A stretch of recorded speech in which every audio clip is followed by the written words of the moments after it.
Welcome to Captive Conversations. I'm your host, Adam from Captive Wi-Fi. Join us as we dive into behind-the-scenes stories of hospitality leaders, exploring tech, operations, and marketing through the eyes of the experts. Let's get the inside scoop together.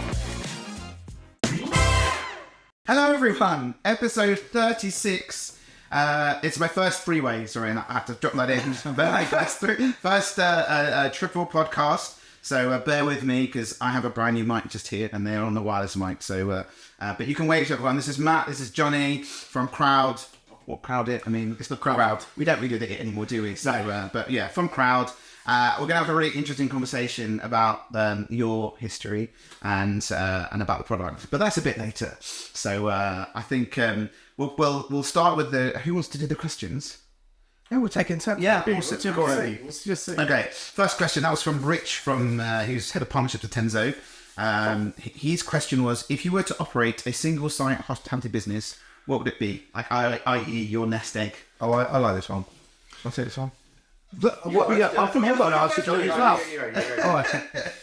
Look, for me, it's the Devonshire because you look at the quality of the product there, the actual location of the building. The Guinness aside, yes, it's a great pint of Guinness. Actually, I just think they just got it absolutely spot on. I think the whole experience is fantastic, and it's a destinational spot that people want to go to, and it's what -5 at the moment. Oh, that's what it feels like. Yeah, people are still outside having Guinness and enjoying themselves. So that might be the Christmas spirit, but I read so much the other day that said that even the sides that they have are such they could probably double the price of the sides. But they've actually priced it really well. I've been a couple of times. I've been lucky enough to go a couple of times, and the Sunday experience with the carving of the beef at the table is and this beautiful ornate silver trolley that comes over, and it's the wow factor of lift it back the lid. So yeah, I'd say the Devonshire. Beat that, Jonny. I'm not going to beat that. What I've always wanted is a food truck. Like the idea of I watched the movie Chef years ago with the cabanas, and I love the idea of something like that, and kind of a chilled vibe. Set up a nice location, maybe not even in the UK. Somewhere Going to get beignets in New Orleans. That's it. Oh, that would do. Yeah, it's good. You'd be running it on social. You're running it like Spudman. Maybe I have my son in the social media part of it. My daughter dancing around. Ideally, you'll be behind the scenes while they all run it, basically. Absolutely. Okay, awesome. Okay, second question was: what do you think can be done for hospitality staff to transfer into new roles? I.e., someone who's been working in hospos, but then want to transition out into the real world, as people think, because people think hospitality is a bit of a laugh.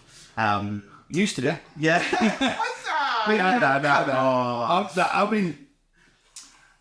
I mean, when I first joined hospitality, it was your social life was your Thursday, Friday, Saturday night when you were working in the restaurants, right? And you would, if you were lucky enough, you'd go out afterwards and then survive till the wee hours and do it all again. Yeah.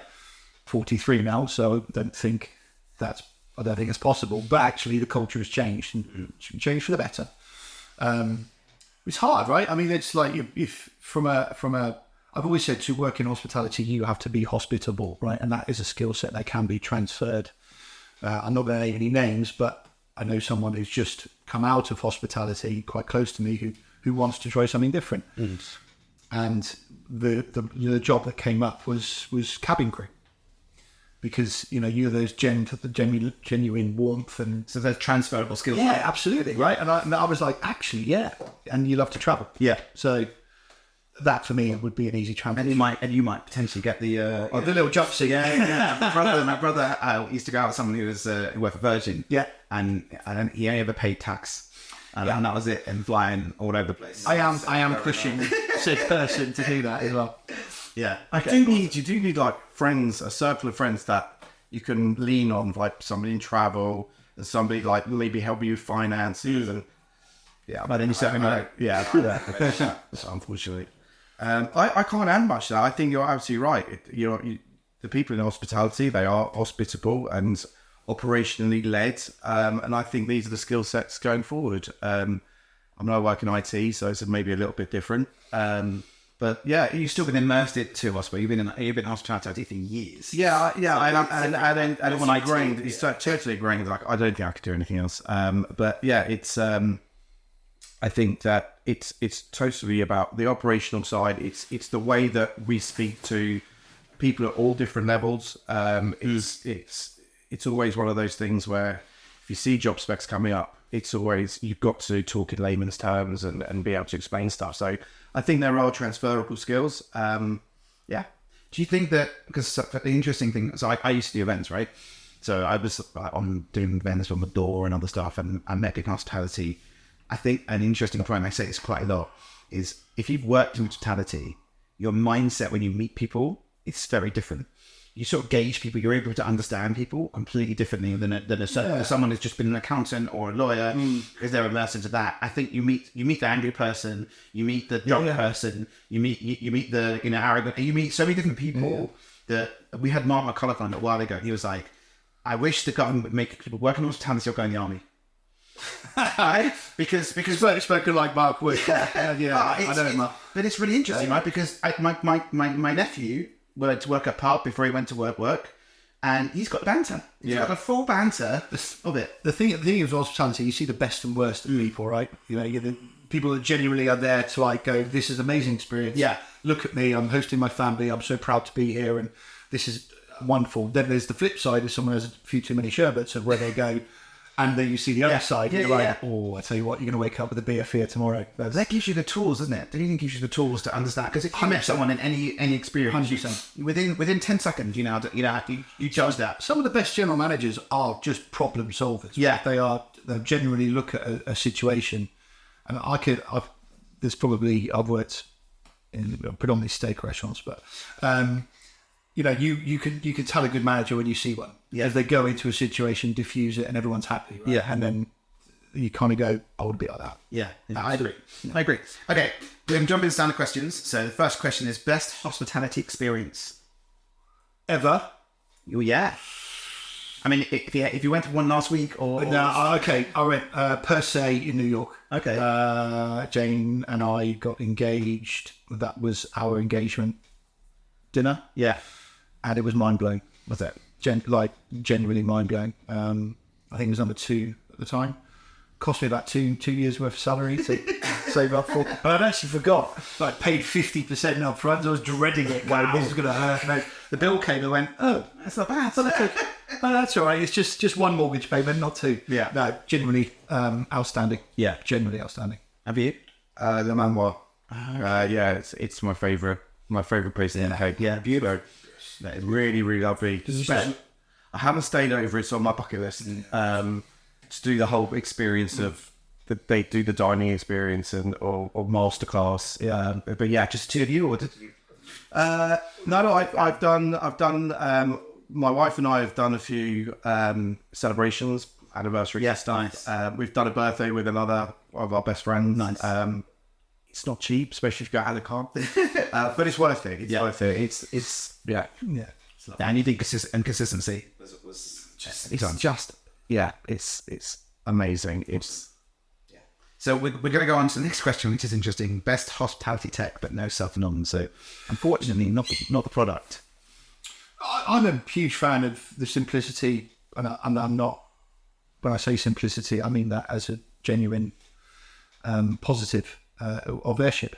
Yeah. I think what they do, the way that they've simplified what a CRM is, and bearing in mind, or should be, obviously there are others out there, Trimo and Actual Access, do very well as well. But I just feel that they've made that world a lot more approachable. Whereas hospitality has forever been emotive, and that looks good, that tastes good, that smells good, that feels good. We've been a little bit slow in embracing tech, I think. I can say because I'm in tech now, so it's all right. I think like anything that actually enhances the customer experience, but also gives the brand the data and the actual tools that they need to be able to enhance the guest experience. Yeah, the customer journey, right? Customer journey, right? And for me, I think Airship ticks a lot of those boxes. Yeah, and especially what they're doing now. I mean, they're doing lots more. So it's not just everything. It's about putting it all together. Exactly. But I was gonna. I'm on the same kind of lines as Matt. I like Actio has always been my go-to. And again, they've got some really, really great people that understand data and can explain data to the layman. Again, it's all down to that customer experience, knowing who you're in. All very CRM. Yeah, it's we've gone down that path, haven't we? From it again. If I go back to Le Manoir, before I kind of knew this is the first time I went, before I knew what CRM was, and that first time where I went back for a second time, and they said happy anniversary to me, and I didn't tell them, and I was like, I love this. Yeah. And then I was working at ping pong. It was like, how can I do this experience of Le Manoir, a 5-star Michelin restaurant, and give it to a casual dining? And it's not impossible. It wasn't impossible. It was new at the time when we tried to do it. But so it's for me. CRM change. Yeah, I think I think those brands you mentioned as well. There's obviously a lot more, but actually, sort of breaking down barriers that actually. It's okay. You don't have to be a NASA scientist to engage with CRM, and you can understand data in a different way and actually utilize data to make positive outcomes on your business. I love when I do that surprise and delight. Yeah, it's the little stuff, right? Yeah, absolutely. Like, I think it's come such a long way. But that stuff is that's a given now, right? I mean, but we go back. You see that? Well, yeah, no. Most of those websites that you go to sign up page, you sign up, you don't hear anything ever. Yeah. But you go to, Honest Brokers is a different one because we both know Gemma. Yeah. And she's a monster, incredible to what she does. And, I've told all my friends about the website. Now everyone's signing up, getting their £5 off and going that day to spend more, which is so interesting. So there's loads of people that just don't utilize the automation piece. We've seen clients that have got 100,000 email addresses, but never sent up the message. So it's out in some way. Yeah, it's just mad. Just in data. So, but okay. So we're going to go into the little history of career. So we'll go in the time machine. We'll start with you, Matt, as well, because it's an interesting story, and we like storytelling here. Right. So, where did it start? Where did it start? Right. It started at the Hilton.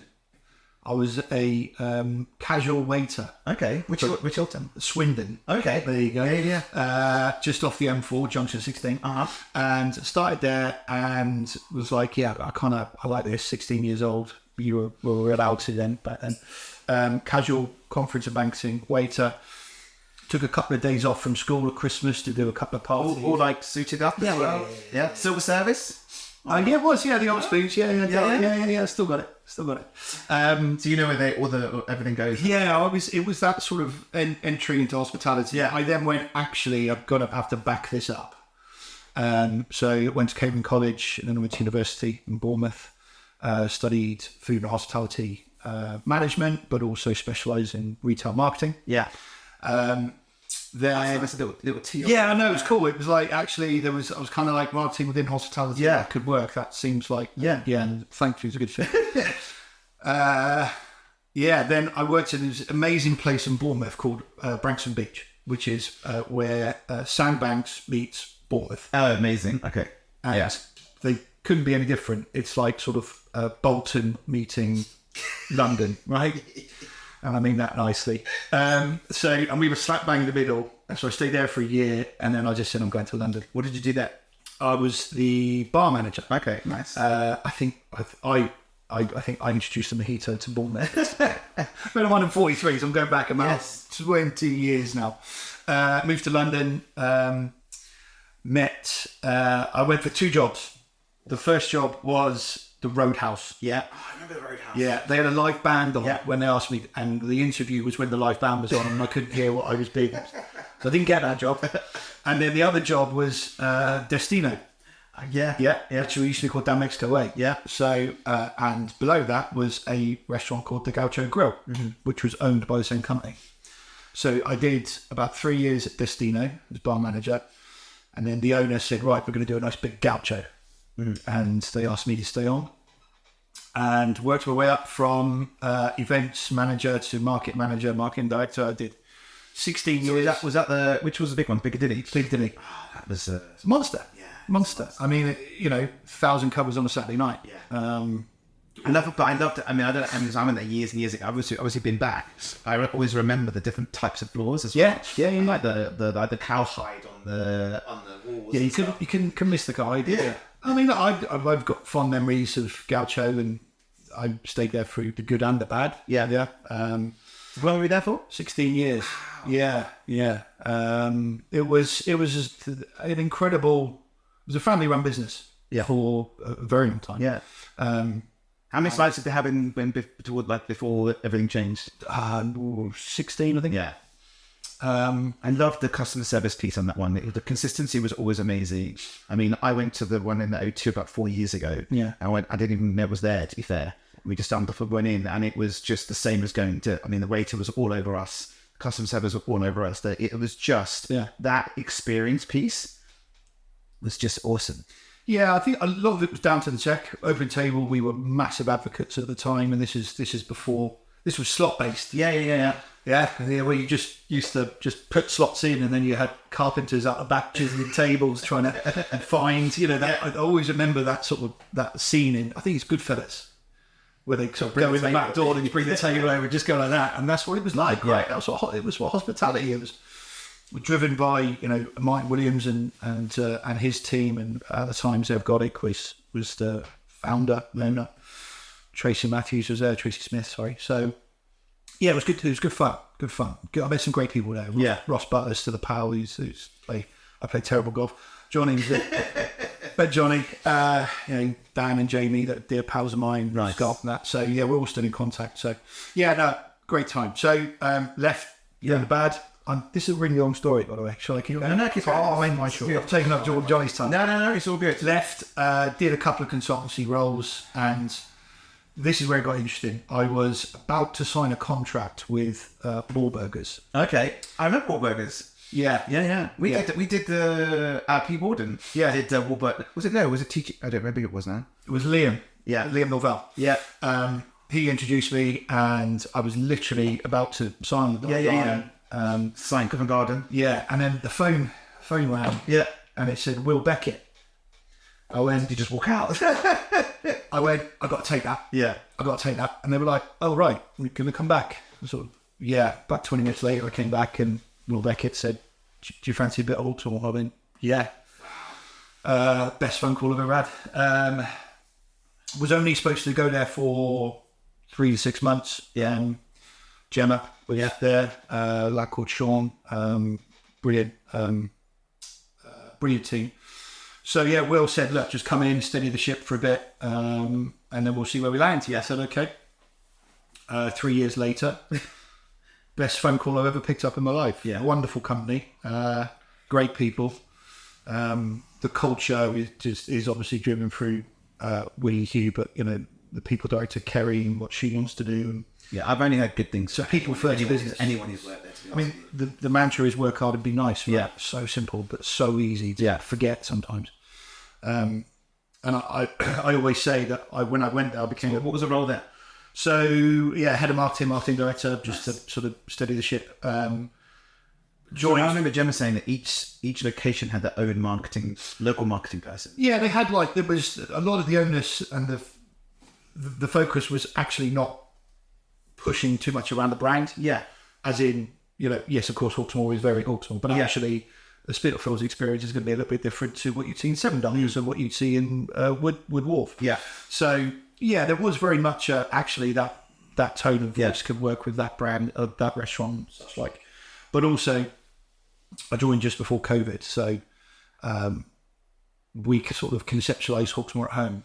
Oh, yeah. They're doing the marketing team and kind of just sat with us, which was fantastic. I think I remember seeing videos of you guys. I think maybe you guys packing packing up, because you were doing it in house, right? Yeah, we did that. We did that for about 3 weeks. Yeah. And then realised that actually we weren't very good at it, and the efficiency levels weren't as good as they should be. So we outsourced it in the end, but we had to. We were doing 250 boxes a week. We were working with Ignite. Yeah. We launched Fuse with them, and that was a real big help. Yeah, that was pretty awesome. Yeah, fantastic product. But that I had to say, I got a card through and through a delivery in the summer. Yeah, and it was freaking awesome. Yeah, I mean, we were very lucky that they had that product ready to go at that time. Yeah. So we were like, okay, let's do it together, and they just complete the 360. So there was the social, the acquisition piece. Then there was obviously It's a lot. the operational aspect. Yeah.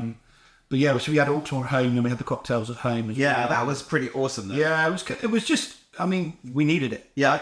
But hospitality needed it. Yes. And it wasn't. Yeah, but it also kept the brand alive. Like everyone, it was a whole took great as fun. well. Like it was really good fun. Yeah. We used to conceptualize different boxes. Yeah. It got to a point, got a bit silly. We're like, all right, there's probably about 18 variations of a box. Yeah. And we were getting, I won't say where it's from, but we were getting the outsourcers going, you realise that someone's just ordered 10 different boxes going to the same address. Gotcha. Yeah, so we had to, but it was fantastic. It's brilliant. Enjoyed it. So, sorry, that's me. Oh, here I am. And now I'm out. So then how were you there for? 3 years. And then How did Krowd find you? How did Omar called me a week after I'd updated my LinkedIn. Yeah. Said, do you want lunch?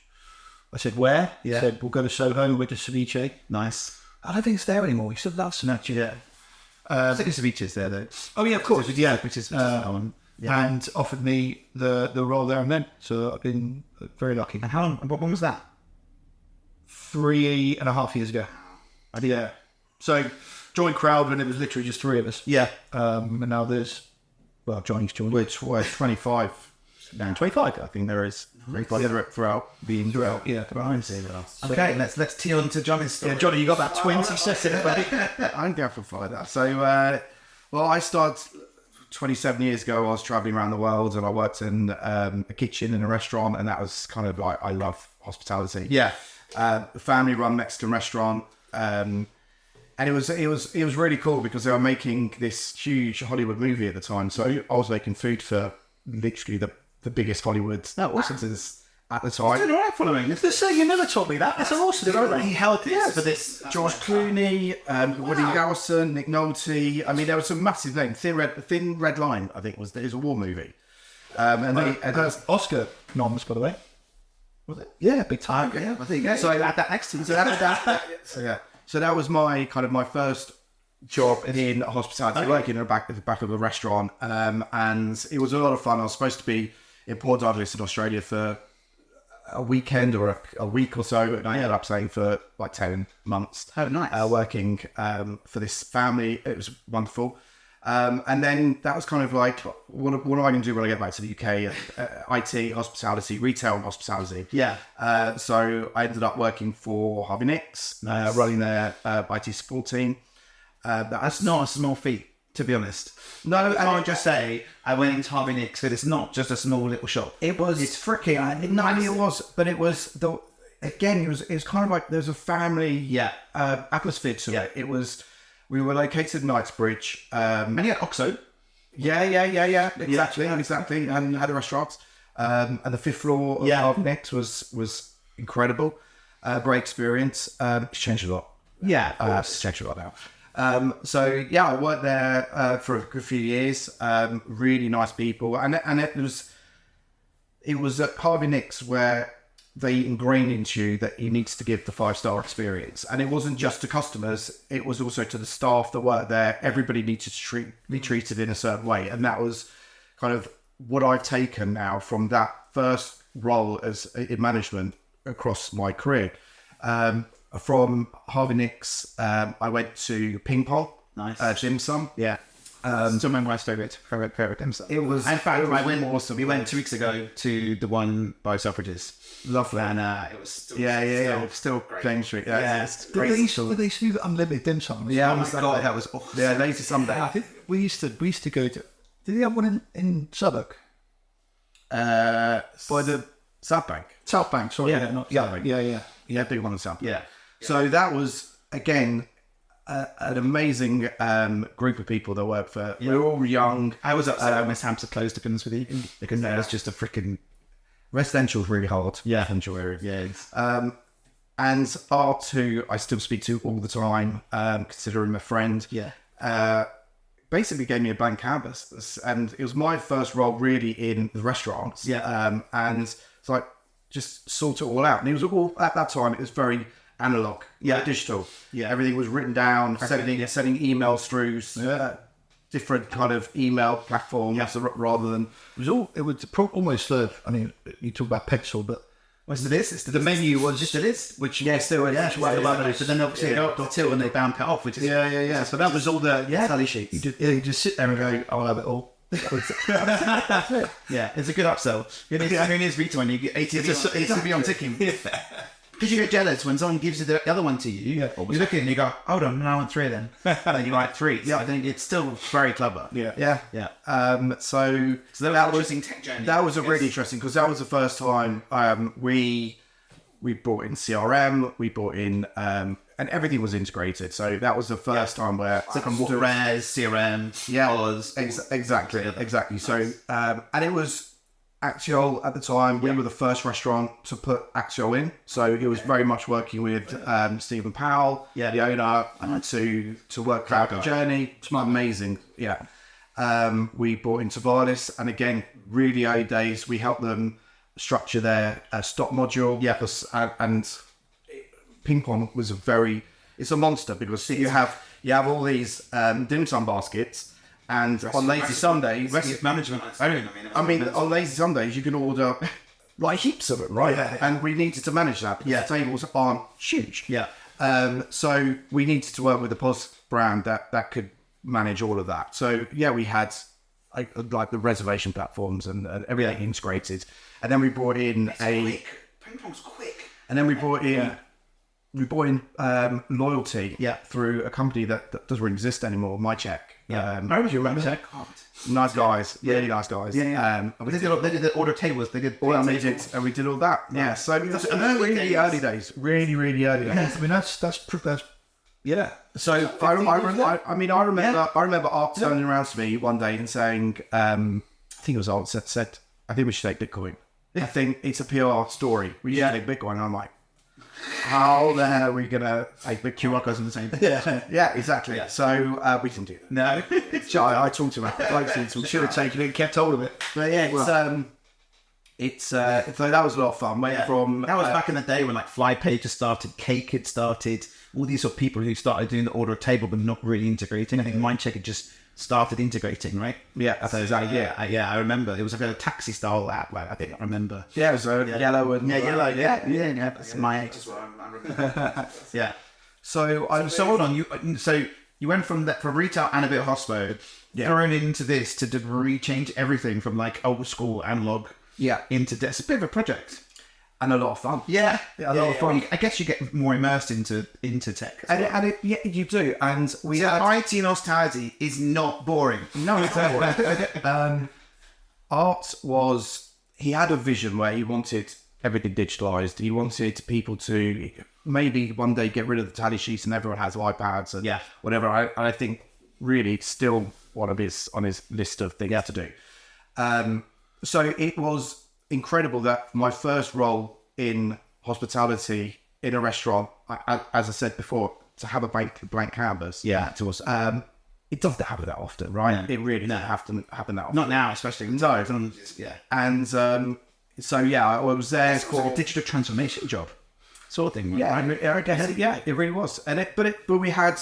I did it over 3 or 4 years. And so that was a lot of fun. How was the adoption of interest? Because you start off and changes and new stuff being put in, like adoption. Okay, so it is, and marketing loved the CRM. So like having that kind of single customer view, be able to segment all the data, the emails that went out, which were specific to certain types of people. We'd never done something like that previously, or it was very manual. So it was speeding a lot of things up, loyalty, etc. It was so marketing loved it. When it came to the stores with new POS and everything like that, there's always pushback. But it was when Tavares came in. It looked beautiful. I mean, it was colourful. Everything looked nice. And it was on brand. So I think that it didn't take long for everyone to kind of understand what we were trying to do with the business, digitalize, etc., etc. And how long were you at Ping Pong for? About 4 years. Okay, nice. So literally you transformed the business, and then next project. Yeah, go on. Gone out. It's Gaucho. I did a Gaucho. No, it wasn't Now the beast. So Gaucho at the time, which is obviously where Matt and I met. Gaucho had 2 brands. So we had Cow and Gaucho. Gaucho, we said was about 16 restaurants. Yeah. I think Cow was about 22. Oh wow! I didn't know. I didn't know that. That was doubtful. Yeah, Well, it was also more fun brand to play with. Nice. So whereas Gaucho, Zev was kind of, I think, on marketing, we're kind of, we don't do loyalty. There's such as in As it's just much more formal. Yeah. With Cal, there was a lot more to play with. It was also, Matt and I were really closely together, especially when it came to reservation platforms, the CRM. Nice. And I remember the conversation that Matt and I once sat down and Matt was like, we need a CRM. Yeah. And this is who I've spoken to. And this is, I really like these guys. And I said, no. That's gone. We need to speak to Actio. I can give you that one. Yeah, that's true. And we transformed it into a business where, again, they just understood. It's kind of like there's a playbook, right? And nowadays, the playbook can be run by anybody. Yeah. I mean, casual dining, premium dining, Michelin, you could run the same playbook. The tech is there, and as long as you can integrate everything. Yeah, well, that's the challenge. There's other piece as well, right? It is, but nowadays with APIs, it's people are building these things. Yeah, there is legacy tech out there, but we had a lot of fun with what we did, and lots of changes or not? Did you go in and it was much more difficult. I think it was much bigger. You mentioned culture just a minute ago, and the cultural shift of we were all in on Open Table was like, well, everything does. And I think they had a product at the time called Venga, which do you remember Venga? It's like a mini CRM. Yeah. And it was. I remember that Fishbowl was the first CRM that ever plugged into. Yeah, and I think it was very similar. Yeah, it worked. It was okay, right? And that was like, well, that ticks all our boxes. That's what we need to do. And then sort of Johnny came in and went, actually, there's more out there. There's more out there, but like, right, okay, yeah. And the changing of we were very set in our ways. Yeah. And to bring in something like a Trino, which was a massive cultural shift of then actually, that almost reminded me of the time when we moved from slot-based Open Table, which is just not a thing anymore, to, what was it called? Flow, or I can't remember what it was called. The AI bit. Moved all the table management stuff. For life of me, I can't remember the name, which is not great, is it? But to take away that from the reception team. Yes. And go, we'll do it for you. Yeah. But what do you mean? This is back where they open table boxes, right? Yeah. You'd have boxes everywhere in the restaurant, and then you'd have one in head office. Yeah. You'd have to remote log into those boxes, and the boxes off. Yeah. You couldn't book a table, which I showed my age. Embassy in Mayfair with that nightclub. Embassy. I remember being in the office with Melissa, who I'm still friendly with to this day, and top table before Open Table.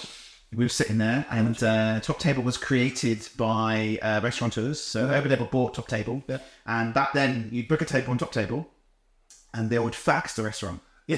Whereas I would be there, and this thing would come out, and she'd be like, table for 5. I can't do that. So then she would call them and say, yeah, you can just let me fax. Can't do it, sorry. And they go, oh, we'll send an email cancellation. And that's basically the origins of Top Table. And then Open Table bought them and became Open Table. So that was back. Yeah, I remember when Open Table had the monopoly, right? I mean, I'm not in love with Open Table at all, but that's what I was. It's new for everyone, right? But you had all these other platforms, you then had to could run them. Yeah. But they wouldn't talk to each other. So you then had to then take them out, put them into Open Table. Yeah, well, to be fair, honestly, I literally spoke to clients this week. They have Salesforce, and Open Table is with Salesforce. So they're stuck with having spent 2 weeks a month throughout the month, taking all the data and then putting it in. So it's very, there's still stuff that where there's things that aren't on it. There's still other REST platforms that aren't plugged into, you've got Toast now and you've got Risk Diary, Collins, wherever it might be. Do you know what I mean? And there's no, and they're not plugged in. So they need these really, there's still, to this day, there are APIs that are out. They're all talking to each other, I'm sure. But then the challenge is still, but back then you're right. It was Just need someone to press the green button. yeah. They can talk to each other. And That's a nice one. in my simplistic head, and this is where me and Johnny sometimes butt heads. Johnny gets the documentation and you're like, yeah, that's easy, right? Just it's not hard, is it? Come on. And Johnny's like, whoa. All right, leave it with you. Okay, awesome. So we're digressing into it. So okay, so that was Gaucho. So that was Gaucho. From Gaucho, I went back into retail. I worked for Selfridges. I moved to Selfridges for that was initially a 3-month contract that lasted a year and then stopped with COVID. So I left through COVID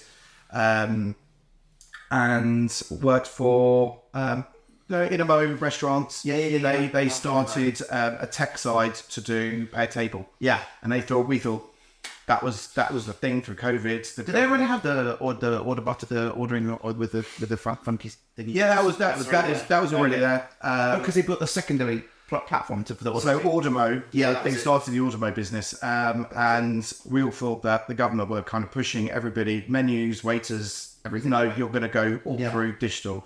And I worked there again probably for about a year, got off the ground, and then I moved to Reef Technology. Oh, the Reef. Yes, dark kitchens, cloud kitchens, ran the IT for Europe and UAE. And then, and I worked there for about a year, and then Krowd. Yeah. Which I knew that phone call from Matt. Yeah. Funny enough, I knew the guys before Matt did. Oh, okay. I remember it that I remember Matt updating his LinkedIn profile. Yeah. And I think I said to Omar, speak to Matt. Yeah. And I think that's maybe, Anyway, Johnny, you can have it, buddy. so You give it the I know. That's it. I like that. The side of parts. Yeah, exactly. Yeah. I'll take it back at some point. Yeah. my secret answer better be good. So I met the founders of Krowd at Hospitality and Tech Show. Okay. I was on a judging panel for an innovation award. Nice. They put their product in, which was a very different product for today. Yeah. Well, it's iterations. And I got on really, really well with them. I worked for Gaucho at the time. They wanted to show me their product as it was being developed from an insider's point of view. Yeah. And help them. Well, it's always hard, right? Tech people see what they want to see. This is what everyone wants. Yeah. Unless you've got that inside in. Yeah. And doing kind of working with the pay tables and having to think about it in my previous roles on what's the customer journey going to be like, plus what is the back of house journey like. Yeah.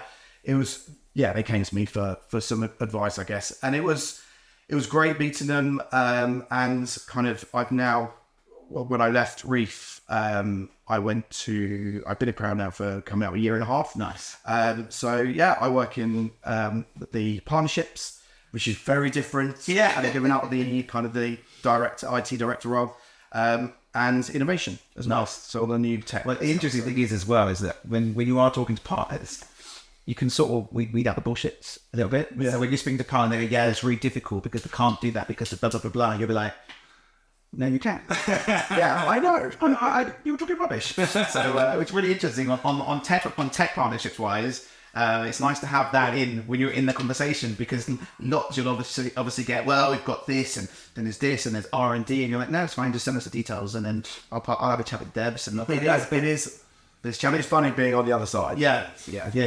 Call out bullshit. That's what I like. So okay, so what is Krowd? Because we're coming to the time. Actually, I'm going to pause because I need to double check this is all working. So, all right. Whilst we have a little tiny break, and you can have a think about what Krowd is. Yeah. I'm going to stop this recording. I'm going to go to here to make sure that the show is working. Oh, I don't have to do that all over again. Huh? I don't have to do that all over again. I'll make mine a bit shorter. You do all the Krowd stuff. I'll do the Krowd stuff. This awesome. It's summer. mean, always. Everything. Yeah, hey.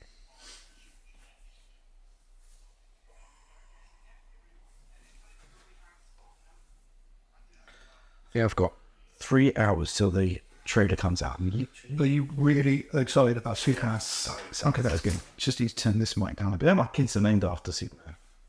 Your kid's name was Superman. So my son's middle name is Kal-El. Yeah. Superman's Kryptonian. Yes. And my daughter is Kara, which is Supergirl's name. So that's Superman. My kids are named after a Grey's Anatomy. Dr. Easy Stevens, Dr. Exit Grey. Oh, that's why I would have flying in my. What's going on here? Where am I? Where's Alfie from? Alfie's just Alfie. That was a great name. Yeah, it's a great name. Okay, right. So let's go back. Hello, everyone. I'm back, but we'll cut this bit out anyway, so we're all good. Okay, that sounds all right. I just need to make sure that I breathe and don't talk over you because this mic is here. Okay. And so this is all new. So this lovely mic's new. Yeah. Because we normally have just 2 mics. Oh. So we did this bit of Threesome going on. Yeah, we do immediately. Yeah. Okay, so Krowd. What is it? What's Krowd? What was the origins of it before? Because the iterations are interesting to people to listen to, and so do. So the short version is co-founded by Bilal, Omar, and Ayush actually. That was a restaurant recommendation engine, predominantly in the UAE. Looked to expand into Europe, which is where conversation with yourself probably happened. That's the very short version. Yeah. Did they do stuff in the UAE? Yeah. UAE, predominantly Dubai. Many else around them. Yeah, I don't want to say something that's factually incorrect, so let's just go with Dubai. But also sat in a little bit of retail, a little bit of hospitality as well. But both massive food lovers. Omar has every single piece of tech going. Actually, I can say it now, but I got a Secret Santa, so I got in some of those chefy tongs that It has every kid. everyone picks up a flower and goes like that. So I can imagine him baking cookies for his kids, picking up flowers, going this little chefy tongs. The chefy tongs are very important. Well, yes, they are. Very chefy. So yeah, and then it sort of manifested and evolved into an aggregator of for loyalty in terms of banking and non-banking publishers. So what I mean by aggregator is Krowd essentially looks after between 8 and 10 banking institutions and non-banking institutions. So we'll start those. So we have American Express, Revolut, BA Rewards, which is not a banking institution, but is a rewards platform for British Airways and Avios, all the way to Airtime, which is where you can save money or cashback. So how did the transition go from Very, very sort of seamlessly and smooth, and it sort of, the idea was that actually hospitality was needing a loyalty that isn't a chili pepper where you have to go in 10 times and you can get free half a chicken, or go to McDonald's and play the Monopoly game. There is a massive market for that premium and super premium brands to engage with new audiences through innovative and creative ways that isn't, dare I say it, the dirty word of a discount, right? A discount is the perception of, well, you must be struggling. Oh God, look, a discount in the business again. Actually, no, it's because I'm going after a first-time diner. It's interesting because we talk about like rewards and discounts, and you talk about like loyalty or bribery. They're all the same thing. Yeah, there's different ways of doing it. Right? Yeah, of course. There's bribery of bribing someone to come back, and then there's loyalty and other pieces. Yeah. I mean, with I guess the best analogy is, we don't want brands. You don't want to damage the brand, but actually, okay, well, do you want a first-time incremental diner who's never been to your business before, but has actually been to your competitors? Well, yes, of course. Okay, well, you need to incentivize them. We came out the back end of COVID, and there was the pandemic, I should say, sorry, and the perception was, well, actually, we were all probably a little bit cash rich, but we're time poor. And actually, we still want to go out, but I want to be incentivized. What's in it for me? That mentality of, I will come to you and I'll spend my money, but I want the CRM to engage with me and know that it's my 6th time coming, and that's my favorite table, and actually you're going to give me free dessert because it's my birthday or something like that. that world was then kind of going, well, actually, what else can we do? What else does the customer want? What does the brand want? So we were talking with restaurants, and it was just a very sort of organic conversation, excuse me, around actually, can you put my brand in front of the American Express card holder? Yes, we can.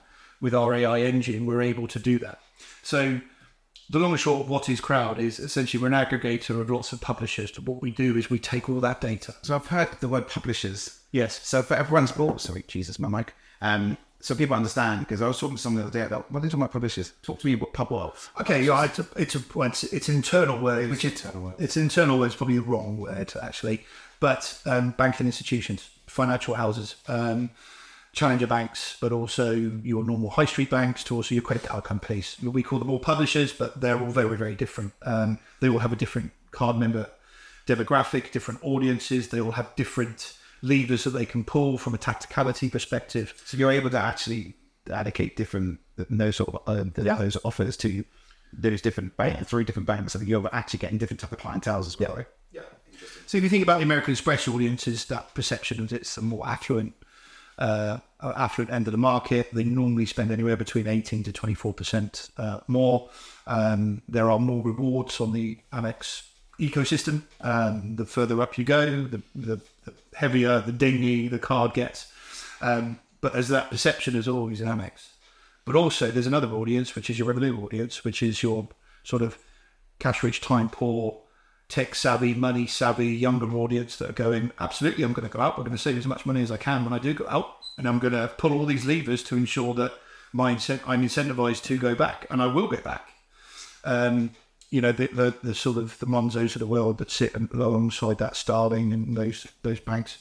And then you've got the big sort of super high-end high street banks like a Lloyds, Santander, that have all these loyalty programs, but they don't have any content. And this is where Krowd comes in, because we go and source the content as well. So with our my background, Johnny's background, we're able to work with the likes of Gemma, who worked with me at Altor and is now doing amazing things at Honest, and say, do you want me to put Honest in front of the American Express audience? There's 4 million card holders. Do you want to join Amex Dining? We think that we can drive anywhere between 80 to 85% incremental first-time diners that haven't been to Honest, but have been to your peer set, competitor set group. Yes is the obvious answer. So we then work with sort of QSRs we've worked with Leon, we've worked with Joe, Chris McCrean, to the likes of Drake and Morgan have just come on board, Buckham's have just come on board, which is part of Liberation. At the moment, it's anonymous data. It's anonymous data, right? Anonymous. As in that goes to the market, the customer. Yeah, we don't see any of that data. So yeah. I can see where Adam taps his card, and we'll build that profile. So I don't know Adam's name. I don't need to. I don't know his telephone number, but our engine then pushes through Amex Dining or through the Revolut app or airtime incentivizations based on the fact that you should be going to these places. We know you spend a certain amount of money. We know that you like to go to these places. So actually, with the banking side, you know what they're spending. So even though they're a unique ID, but you actually can understand where they're spending, how much money they're spending, or roughly, so you know which will work for them. So you know which customers to put in front of them, I guess. 100%, and that's probably a really good point. So the likes of a Hawksmoor, for instance, are quite specific that Amex probably works for them, whereas the conversation with Honest, Gemma's going, well, actually, I've got certain brands and restaurants that would fit that Revolut audience or BA Rewards. So it's actually quite fun to be able to sit down with a brand and kind of go, who's your target audience? Who do you want to go after? Who do you feel sits in your competitor set? Well, I guess it's also taking the fact that it's not like a traditional CRM model where you can bring or buy the data or get that data in from X, Y, and Z promo. You're actually bringing people, as you said, like first-time diners into making awareness. More awareness as well, right? Yeah, it's awareness, and then once the acquisition's happened, it's over to the brand to get to come back. Right? I mean, what we do is just make sure that specific brand is put in front of that card member or that target audience, and that's... It feels like it's an activation agency. Yes. Like a big PR company that does a big activation to bring in their network of people.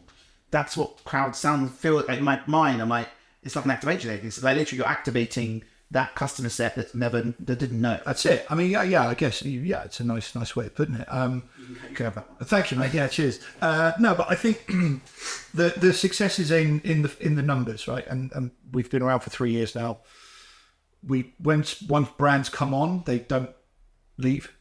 The Honest is a great example. Gaucho is another one, where they can see the value of a first-time diner, and with all the tech and the integrations that Johnny's working on from his side, we're able to quantify it as well. I think that's the push. That's a big piece. It's a huge thing. Yeah, we're doing all of this. Yeah, and then everyone's asking, here's a number. Yeah, and they go, great. But we're now actually, through partnerships and through the APIs and genuinely with Atrivos and Airships of the world, and push that data in that then comes out the other end, that the brands go, well, actually, yes. Because margins are tight. There's not beat around the bush. Hospitality is tough at the moment, and everyone's looking at margins, food cost. It's when you sit down and have a conversation with the brand and go, yeah, you're going to give 10% cash back to a first-time diner, and there's also a success fee for us. We've got to keep the lights on, right? Got to pay Johnny's massive salary. Well, there's there are questions that go, okay, that's a bit punchy, but actually, the proof's in the pudding. The data is, and if so, I'm going to tee on. I don't know if we can move on to the next bit, but I was at this event. You guys were, and I saw something very exciting, which we could probably talk about if you want to, because I don't know if you can tee on to that piece, the credit card piece. So I saw you show your little Insta Rewards. Insta Rewards, yeah. Very excited about that. Very. We talk about evolution. Sorry, Johnny's going to talk about it, but the evolution, that's the next piece, and we are very excited about this. Because it ticks all the boxes of everything we've been doing now, but also then makes it super seamless and super clean, and it stops. So the other question for you as well, it's not just for groups, right? It's for anyone. It's for anyone. If a single site, we've got Sparrow, we've got Michelin star to QSRs. Of course, the QSRs do the volume, wonderful, but actually, you think about Amex Dining, which is a big play for us at the moment. The audience want to go to the Michelin star restaurant, so actually it works better. Anyway, seamlessly into seamlessly. So yes, this is our big push for 2025. Insta Rewards, and then off the back of the infrastructure of Insta Rewards would be CardLinked Loyalty. CardLinked Loyalty. So Insta Rewards will come first, industry first. So currently with the cashback model, customers can wait between 24, 48 hours up to 30 days to get any money back onto their credit card statement. But with Insta Rewards, when they tap their card to pay, it will adjust the payment to whatever the offer is, and then they pay, instead of £100, 10% off, £90. So basically like live. So it's live. It's live. And the great thing about it is that we can now give the restaurants a lot more control with these offers, and they can be, it's sort of really powerful that if they want to adjust the offer, they can do it literally there and then using a button on the POS or a back office dashboard. And so if I don't know, for an example, where we are today, if Warren Street station was closed and a restaurant was quiet, they could boost the offer from, say, 10% to a 30%. Just say we can do that for 3 hours, and it's literally instantaneous. It'll come online. People on Amex will see, whatever the platform is, will see that.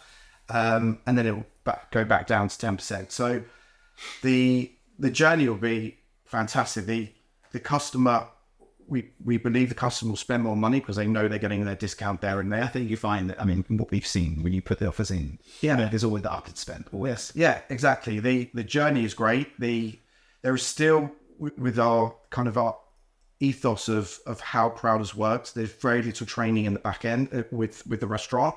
They don't really need to know about it. We plug into the payment side. We integrate to the POS.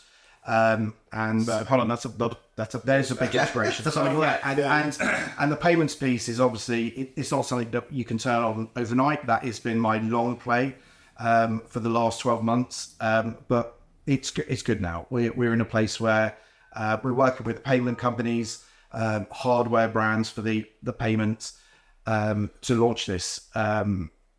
I mean, we've got the big banks on board, so Visa, Mastercard, American Express, just to name a few. And yeah, that's our big push. It's with the data that we're going to get is going to be even better than what we get because we will have that data live. What's one question? Tokenization, right? So is that next, or is that the first? Is that the first? Is that also part of the Insta Rewards? Tokenization is part of the Insta Rewards, and definitely with the. So the plan is to link that person to get that unique ID, because that's the trick. Every QSR I speak to, specifically QSR, I'm like, we have kiosks. It's amazing, but people ATVM kiosks also. But the challenge you have is I don't know how it is. So they came to the Wi-Fi, great. We do Wi-Fi, fantastic. Get that data, fantastic. How do you link that data to the person? Everyone's really struggling. Square sort of do it, but the North is a bit. Yeah, the company America is slightly further ahead at Toasters, especially with their CardLinked Loyalty.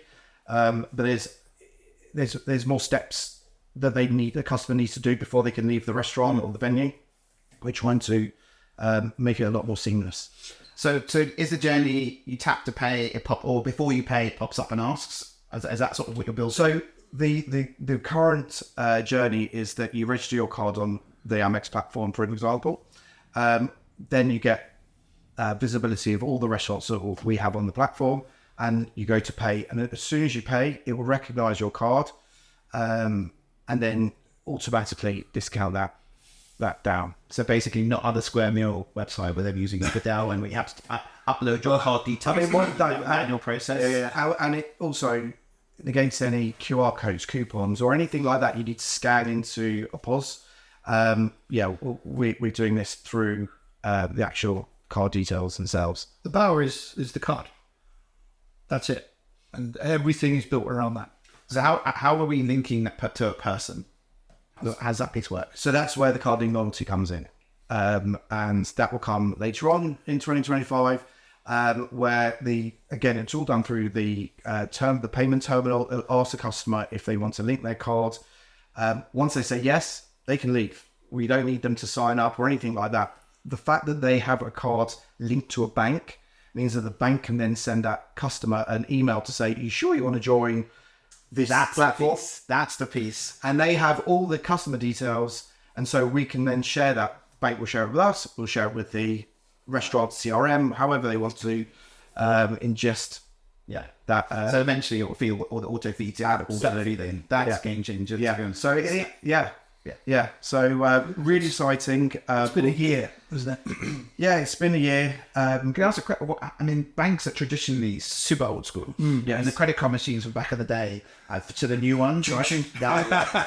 We used to keep the backup in the same. spares. We used to keep some spares here for other restaurants. God forbid the zip zaps were there. But Men's POS went down. So your electric, your offline payments now, which is even more interesting. But even like global payments back in the day of getting their new credit card machine out that had a touch screen or that had 4G took forever. The piece to compliant, that piece is, the banks are so long as it must. How hard is it chatting to the banks?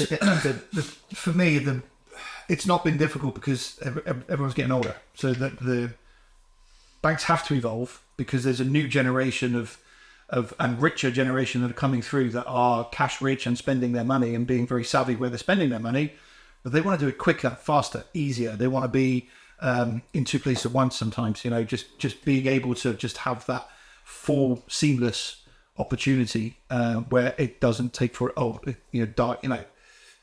I'm old school in the fact that we've had to evolve because the newer generation are wanting it. They want it now. They want it now, right? So, we work with Amex, and they are they're 2 steps ahead, constantly. Well, to be fair, they have been buying.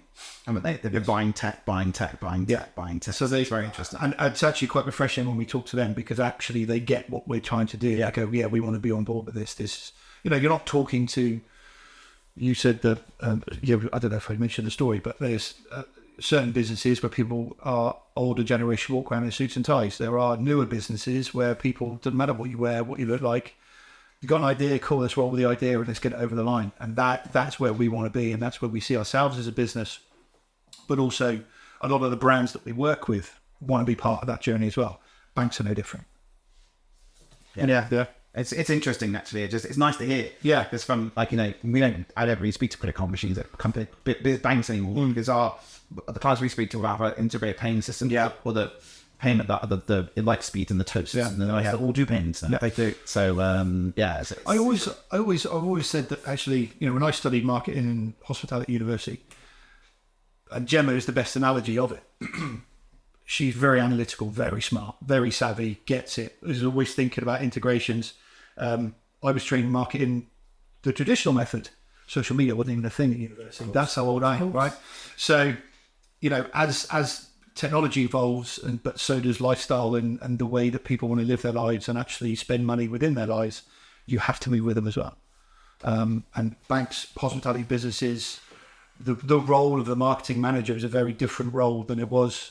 And you're almost a data scientist now, right? everything's changed. So it's that's where we are. Yeah, so that's the vision. It's very exciting. And for the restaurants, they'll be able to see share a wallet. They will be able to know who their customers are that we're bringing to them. It's very exciting. Any time you can do an industry first is kind of cool. And the restaurants are really excited about it. I would say the majority, if not all of them, that we speak to and want to get on board with Insta Rewards. There is a technology change that will need to be looked at because we will work with said payments and said POS. So there's that conversation. But it's everyone can see that this is kind of the way forward. And so we know we're doing the right thing. And it's good to evolve Krowd from a cashback where really in a year or two, we won't be doing cashback. It will be Insta Rewards. I think it's interesting. So we were, I was speaking to a company in Australia called MX15, one of their payments company. They're coming up here at some point. And over there, CardLinked, there isn't really, everything's CardLinked offers. Like it's massive over there. Yeah. Like it's huge. And I was saying to him, what do you mean? I don't understand. Oh, it's all done by the credit card. There's three main banks. It's all done by so I actually think that this over there would be freaking, because they're way ahead of us, right? Oh, yeah, they were doing QR before we were doing QR. They were doing They do a lot of testing first, I think. Well, we've launched. We're in the US. I'm talking about Australia. Australia. Sorry. Australia. To US. So US sorry. is one thing, but Australia. So I think US are a little bit behind us on tech. Yeah. I mean, Toast is here, great. But we're doing contactless payment. They're still trying to work. So I think that from what we see, technology goes. Australia's a little bit ahead because they did QR already way before COVID. Yeah. So the technology. Well, yeah, of course it did. Yeah. Actually, still, we met. Sorry to interrupt. We met the team from Me and you. And I don't want to misquote them, but I think that 60% of all businesses in Australia use Paytable. I was told by a POS company out there that if you don't have Paytable, people will actually leave. Maybe that sounds right then. Yeah, I'm sure they said that. I also remember them saying that a lot of the tech is tested first in that region because they are so far forward. Yeah. Before they bring it anywhere else. I think we see that Australia's ahead.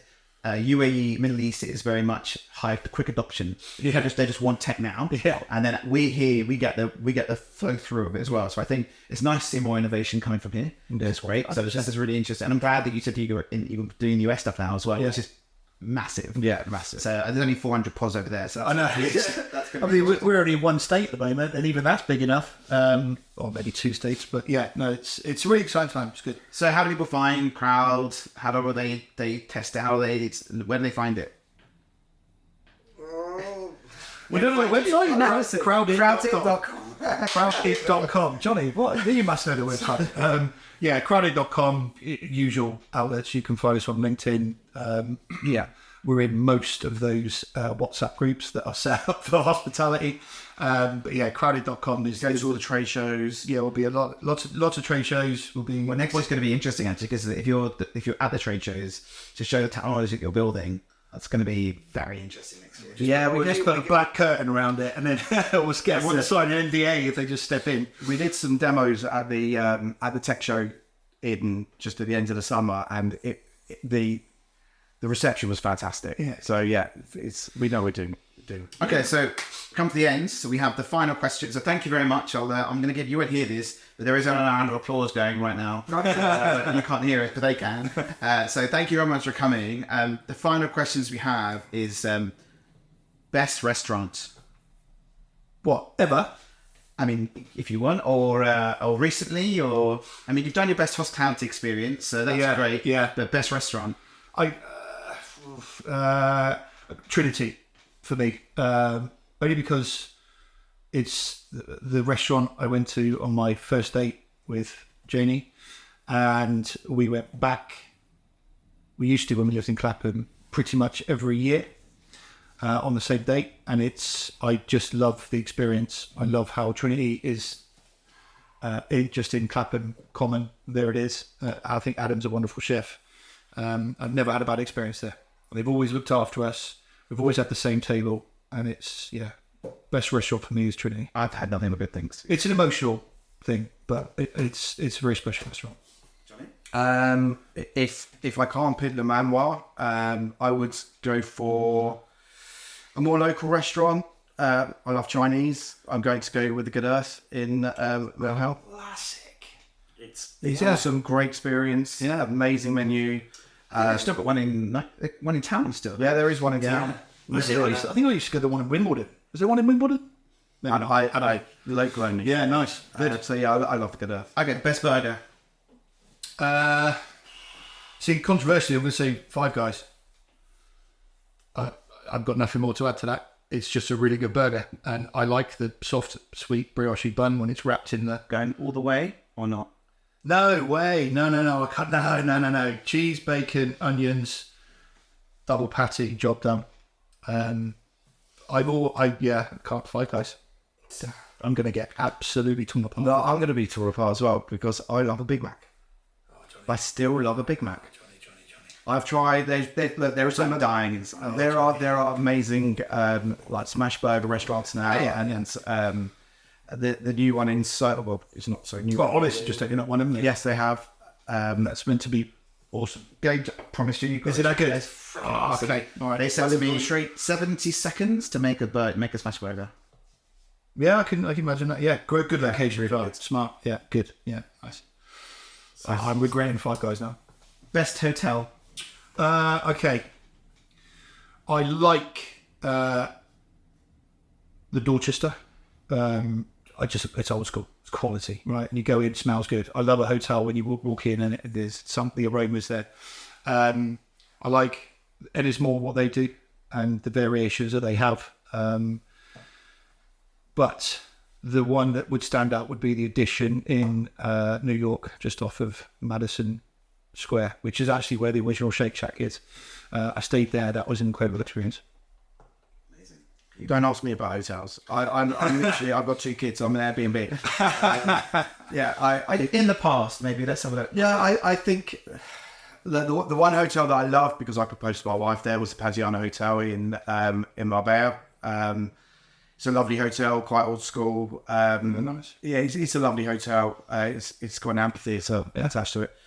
Great golf if you're a golfer. I've been to Marbs quite a lot, play golf. That's bad golf. But yeah, unfortunately, I'm still an Airbnb because of my kids. I mean, get that hotel. Fair enough. Okay, so there's 2 questions for the next guest. Do you want to do one each? Yeah, maybe. I've written them down. Oh, there we go. My question: what's the most overlooked aspect of the guest experience that you believe can make a significant difference? And my question is, how important is the role of storytelling in building a brand? Which is a very open question, but Listen, we tell stories. getting the narrative right is how important, and where does it start, and in that process. I think that question was awesome because that's what we do with our stories. Yeah. So, but I mean, amazing. So thank you very much. Give everyone a bit of a wave. Goodbye, and do another round of applause if you can't hear, but they will hear. So wave on that camera, say goodbye, everyone. Thank you. Bye, everyone. Bye.